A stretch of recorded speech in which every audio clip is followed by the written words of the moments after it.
Hello everyone, Shri IAS academy में आपका स्वागत है। जैसा कि आप जानते हैं कि श्री आईएएस एकेडमी ने mains back year answer framing की सीरीज की शुरुआत की है, जिसमें ऑलरेडी हमारे 12 पार्ट आ चुके हैं। ये हमारा पार्ट 13 है। इसमें हम देखेंगे कि जीएस 1 में 2014 में जो प्रश्न पूछा गया उसे आपको किस तरीके से लिखना है। तो चलिए शुरू करते हैं। जैसा कि आप देख रहे हैं, ये जीएस 1 मॉडर्न इंडिया का प्रश्न है। 150 शब्दों में आपसे पूछा गया 2014 में। ठीक है, तो हम इसको देखते हैं। प्रश्न क्या है? प्रश्न है, भारत में 18वीं शताब्दी के मध्य से स्वतंत्रता तक अंग्रेजों की आर्थिक नीतियों के विभिन्न पक्षों का समालोचनात्मक परीक्षण कीजिए। क्लियर? तो सबसे पहले हम इस प्रश्न के एक एक शब्द को इनकोड करेंगे, ताकि आपको ऐसे प्रश्नों के प्रति समझ बनाने में काफ़ी आसानी महसूस हो। क्लियर? तो देखते हैं। प्रश्न है, भारत में, ठीक है, 18वीं शताब्दी के मध्य से, क्लियर, फिर है स्वतंत्रता तक, क्लियर, फिर है अंग्रेजों की आर्थिक नीतियां के विभिन्न पक्षों, क्लियर, फिर आपसे कह रहा है इसका समालोचनात्मक परीक्षण करें। समझ गए? तो इतने शब्द आपने इनकोड किए, तो समझते हैं। भारत में 18वीं शताब्दी के मध्य से, देखिए इस वर्ड में 18वीं शताब्दी के मध्य से इसमें बात की गई है। तो आप हमेशा ध्यान रखिए, अगर आपको 18वीं शताब्दी के मध्य की बात करें या 18वीं शताब्दी के उत्तरार्ध की बात करें, तब भी एक ही ये परिभाषा होगी कि 1750 के बाद से। क्लियर? ये हमेशा ध्यान रखना, जब भी किसी चीज़ का उत्तरार्ध और पूर्वार्ध लिखकर आता है ना, मान लीजिए 18वीं शताब्दी का पूर्वार्ध आपसे पूछता, तो 1701 से लेके 1750 तक। क्लियर? और आपको दे दे प्रश्न में अगर उत्तरार्ध, तो 1750 से लेके 1800 कितना, 1800 ही, यानी कि 1799 तक।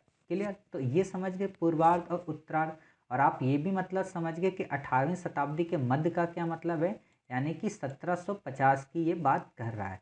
फिर आप देखिए उसके आगे की भी इसने आपको एक टाइमलाइन दी है। वो क्या? आपको टाइमलाइन दी है कि स्वतंत्रता तक, यानी कि 1947 तक। क्लियर? तो आप ये समझ गए कि कितने बड़े टाइम पीरियड, लगभग 200 वर्षों के टाइम पीरियड की अंग्रेजों की आर्थिक नीतियों के विभिन्न पक्षों का समालोचनात्मक मूल्यांकन आपसे करवाना चाह रहा। क्लियर?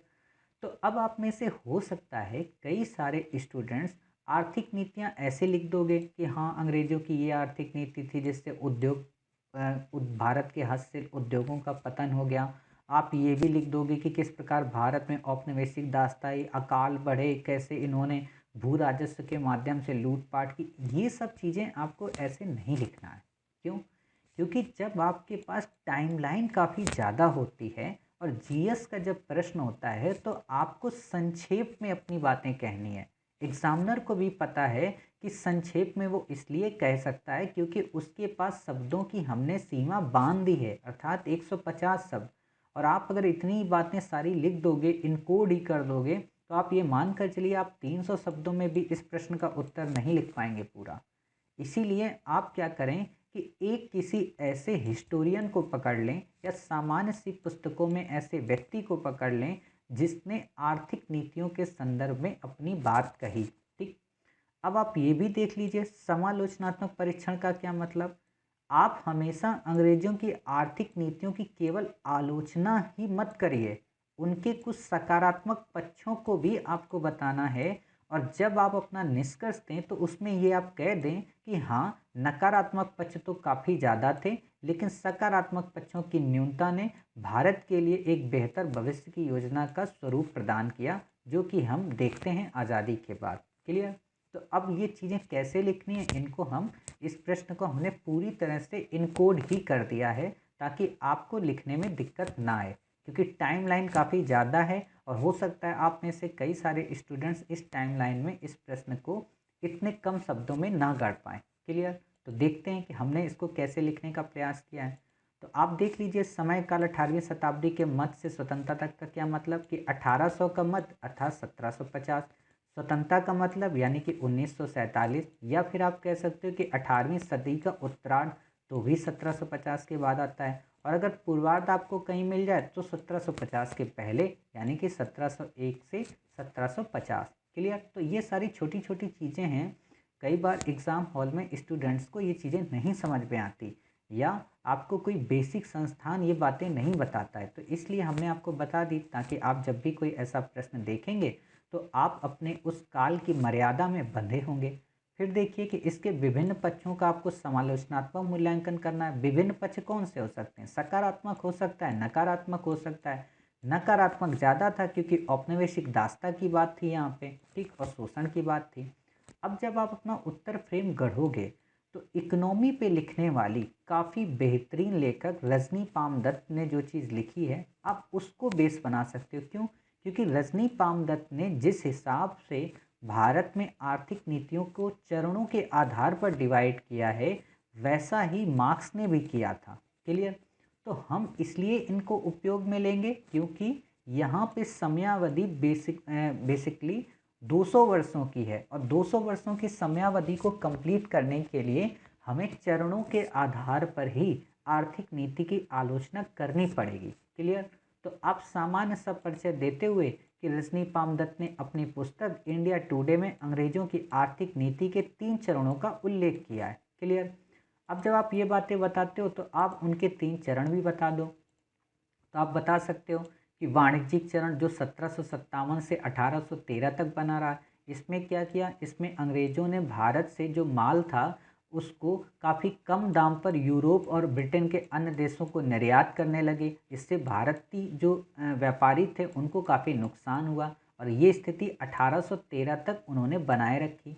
फिर क्या होता है कि औद्योगिक मुक्त व्यापार, यानी कि 1813 से 1858, इसने क्या किया कि ब्रिटेन की इंडस्ट्री में जो भी माल उत्पादित होता था वो विनिर्मित माल भारत में भेज दिया जाता था बिना किसी टैक्स के, बिना किसी आयात ड्यूटी के। इससे क्या हुआ कि भारत का जो हस्तशिल्प था जो सही से चल रहा था वो पूरी तरह से पतन की ओर चला गया। क्लियर। और भारत में जो ब्रिटेन का विनिर्मित माल है उसकी बाढ़ आ गई और भारतीय हस्तशिल्प बिल्कुल पूरी तरह से तबाह हो गया। समझ गए? तो दूसरे में इन्होंने ये अपनाया। तीसरे में क्या किया? वित्तीय पूंजीवाद अर्थात 1860 के बाद इन्होंने क्या किया कि इन्होंने अपने जितने भी यहाँ पे सार्वजनिक निर्माण कार्य हों, या फिर रेलवे हो, या फिर चाय हो, या बागान कॉफ़ी के, इन सब में औद्योगिक जो पूंजीपति थे ब्रिटेन के, उनके पैसे को निवेश कराया। अर्थात एक तरीके से आप कह सकते हो आज के संदर्भ में कि हर एक जो गवर्नमेंट एंटिटी थी उसको बेचकर उसका प्राइवेटाइजेशन कर दिया। इससे क्या होगा कि गरीब लोगों की पहुंच से वो चीज़ें बाहर होने लगेंगी और अकाल जैसी महामारियों की बढ़ोतरी होगी। और ये लोग क्या करेंगे भाई, अगर कोई व्यक्ति किसी चीज़ को खरीद रहा है, उसमें निवेश कर रहा है, तो प्रॉफिट के लिए ही तो करेगा। तो प्रॉफिट को ध्यान में रखकर जब इन्होंने ये सारी चीज़ें संपादित की तो भारत में अकाल, निर्धनता, भुखमरी, कुपोषण ऐसी समस्याएं पनप उठी। तो आप ये बता सकते हो। तो इस तरीके से आप अपने इन 3 चरणों को डिफाइन कर दोगे। अब तीसरे चरण को ही आप ध्यान में रखते हुए बता दोगे कि जब इन लोगों ने औद्योगिक स्तर पर पूंजी को निवेश किया तो इसी दिशा में कई सारे भारतीयों ने भी उद्योग धंधों में निवेश करना शुरू किया। जैसे नानाभाई, कावसजी नानाभाई, इन्होंने पहली सूती वस्त्र मिल लगाई, और धीरे धीरे करके क्या हुआ कि इसी से भारत में औद्योगिकरण या भारतीय जो उद्योगपति हैं वो प्रमोट होने लगे। हालांकि ऐसा नहीं कि अंग्रेजों ने इन्हें प्रमोट किया, ये स्वयं से होने लगे। होता है ना कि कुछ चीज़ें अपने आप ही अच्छी होने लगती हैं जो आपकी सीमाओं से परे होती हैं, तो वो चीज़ होने लगी। और कई ऐसी परिस्थितियां बन गई, चाहे फर्स्ट वर्ल्ड वॉर हो चाहे सेकेंड वर्ल्ड वॉर हो, जिस कारण भारतीय उद्योगों को काफ़ी तीव्रता प्राप्त हो गई। ये मैं यहाँ पे इसलिए नहीं बता रहा हूँ क्योंकि ये जीएस का प्रश्न है। अगर ये हिस्ट्री ऑप्शनल का होता तो मैं इसमें लगभग 30 से 35 मिनट के आसपास काफ़ी अच्छे से डिस्कस करता। क्लियर।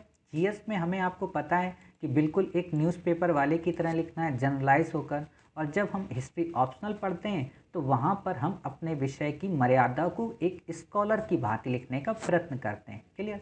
तो आप ऐसे इन चीज़ों को बता देंगे और आपका उत्तर अपने आप कंप्लीट हो जाएगा। हाँ, आप लास्ट में कंप्लीट का मतलब ये बिल्कुल नहीं कि आपने दूसरा पैरा नहीं लिखा। दूसरा पैरा आपने बताया ना कि किस प्रकार भारतीय उद्योग भी फले फूले, किस प्रकार भारत में बैंकिंग संस्थाओं का विकास हुआ, किस प्रकार भारत में श्रम नीति या लेबर नीति ये सारी चीज़ें आई।